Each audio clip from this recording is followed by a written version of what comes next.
Rate का issue रहता है कस्टमर्स के साथ अक्सर।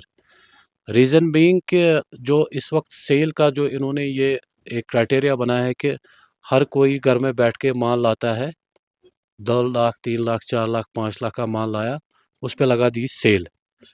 अब आप देखिए जो आइटम 1000 में 3 बिकते हैं, 300 के हिसाब से रेट बनी वो, उसको खुद को कितने की खरीद होगी वो, और वो आइटम क्या होगा। खैर मकदम है आप सभी का QNS टीवी में, और मैं हूं महनाज मंसूर। ईद आने वाली है और बाजारों में लोगों का हुजूम देखने को मिल रहा है। हर कोई नए कपड़े, जूते और जरूरी चीजें खरीदने में मसरूफ है। कोई अपने पसंद का लिबास देख रहा है तो कोई नए फैशन के जूते पसंद कर रहा है। ईद में कुछ ही दिन बाकी है और शॉपिंग का जोश जो है दिन ब दिन बढ़ता जा रहा है। लेकिन नाजरीन, सोचने वाली बात यह है कि जो लोग 100 रुपए की चीज 50 रुपए में बेचते हैं, सेल लगाते हैं, उसकी वजह से बिजनेस पर क्या असर पड़ा है। मजीद दुकानदारों से ही बात करते हैं और उनसे जानते हैं। अगर कंपेयर किया जाए प्रीवियस ईद्स के मुकाबले में तो कई दिनों से मतलब 4-5 दिन तक से मार्केट में जो है वो काम का थोड़ा उछाल रहा, वो बात सही है। लेकिन जो हमारी एक्सपेक्टेशन थी, जो हम एक्सपेक्ट कर रहे थे कि जितना बिज़नेस होना चाहिए, अनफॉर्चुनेटली उतना बिज़नेस नहीं हो रहा है। और इसमें मल्टीपल रीज़न्स हैं। यूट्यूबर्स जो व्लॉगर्स हैं, जिन्होंने वो फेक सेल्स वगैरह उस तरह का रुझान पैदा किया हुआ है, तो उनकी वजह से भी काफ़ी इम्पैक्ट पड़ा हुआ है। हालाँकि आपके माध्यम से भी मैं लोगों से रिक्वेस्ट करना चाहूँगा कि वो खुद मार्केट्स आएँ, मेन मार्केट्स में आएँ, मेन मार्केट्स में शॉपिंग करें। जैसे ये मार्केट है, गनी खान मार्केट है, बहुत ही फेमस मार्केट है और यहाँ पे आपको ऑलमोस्ट हर तरह के प्रोडक्ट्स मिलेंगे। बच्चों के लिए प्रोडक्ट्स मिलेंगे, लेडीज़ के लिए प्रोडक्ट्स मिलेंगे और हमने पूरी कोशिश करी हुई है कि हम भरपूर स्टॉक रखें और रीज़नेबल प्राइसेस पे रखें। पिछले 10-15 दिनों से हमने देखा मार्केट में काफ़ी चेंज आई है। अब इशू ये है कि जो कस्टमर्स आते हैं, रेट का इशू रहता है कस्टमर्स के साथ अक्सर। रीज़न बीइंग कि जो इस वक्त सेल का जो इन्होंने ये एक क्राइटेरिया बनाया है कि हर कोई घर में बैठ के माल लाता है, 2 लाख 3 लाख 4 लाख 5 लाख का माल लाया, उस पे लगा दी सेल।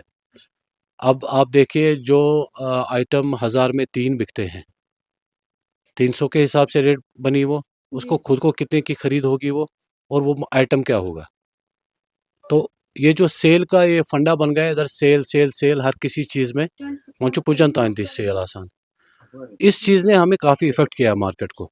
शॉपकीपर्स बीइंग के मतलब हम जो आइटम लाते थे इधर, उसकी रेट से फॉर इंस्टेंस 1000-1200 थी, हम 1400-1500 में बेचते थे वो। हमारा प्रॉफिट 200 250 300 ये रहता था। वंचु सुई पीस पे वहाँ ऐसे वही पीस हमें बेचना पड़ता है 50 रुपये पे 100 रुपये पे। सर्कमस्टेंसेस क्या रहे अब के मतलब प्रॉफिट मार्जिन कम है, लेकिन लड़ना पड़ता है बहुत। यहाँ से पिछले अब तो पता ही है आपको कि कश्मीर में ऐसी सिचुएशन है पिछले कई 4-5 सालों से रादर कि मार्केट की पोजीशन जो वो काफ़ी डाउन है। अब तो यहाँ से शॉपकीपर भी कस्टमर्स को कुछ कह नहीं पाता है। मतलब आज हर एक की एक अलग-अलग सिचुएशन है, अपने मतलब हालात सारे ख़राब ही हैं। तो अब सबसे ज़्यादा मैं आपके माध्यम से ये बात पहुँचाना चाहता हूँ कि खुदारा आप ये सेल सेल सेल जो मसला बनाया है ना आपने, मतलब हर किसी ये उमर जरगर या बाकी ये लोग हैं, सेल लगाते हैं हर किसी आइटम पे, छोड़ा कोई आइटम इन्होंने नहीं है। कहाँ चीज़ खान चन आइटमस पे हर कुछ चीज़ पे, बट वन चीज़ अगर वह सेल करनी तो फिर ये चीज़ प्रोडक्ट जो है ना वो सही लाए। लुक चीट करन क्या है, सेल के नाम से लोगों को चीट नहीं करना है। आप चीज़ कोई लाते हो उसकी वर्थ 100 रुपये 150 रुपये होती है। अब वो अगर 300 में भी बेचेगा उसको तो काफ़ी है, मगर जो लेने वाला है उसको तो नुकसान है ना। लोग तो खुद भी जानते होंगे ऑनलाइन में कोई गारंटी होती नहीं है। कई बार तो ये स्कैम हुआ कि कोई चीज़ यहाँ से ले वहाँ से कुछ और ही आया। प्रोडक्ट की क्वालिटी देखिए आप, बस मैं उतना ही कहूँगा। आप प्रोडक्ट लीजिए, आप क्वालिटी चाहे आप ऑनलाइन लें, चाहे आप सेल पे ले, चाहे आप शॉपकीपर से ले, प्रोडक्ट की क्वालिटी देख के उसको परचेज करें आप, बस यही कहना। नाजरीन, दुकानदारों का कहना है कि कुछ लोग घर बैठे बैठे 2 लाख 3 लाख का सामान लेकर आते हैं और यहाँ पर जो है सेल लगाते हैं। उनका ये भी कहना है कि ऑनलाइन शॉपिंग जो है, ज़्यादातर लोग ऑनलाइन शॉपिंग करना पसंद करते हैं और साथ ही साथ इन्होंने ये भी कहा कि लोगों को ऑनलाइन शॉपिंग देखकर करनी चाहिए, कैसी क्वालिटी है क्या है। इससे अच्छा है कि वो दुकानों पर ही आए और अच्छी क्वालिटी का सामान खरीदे।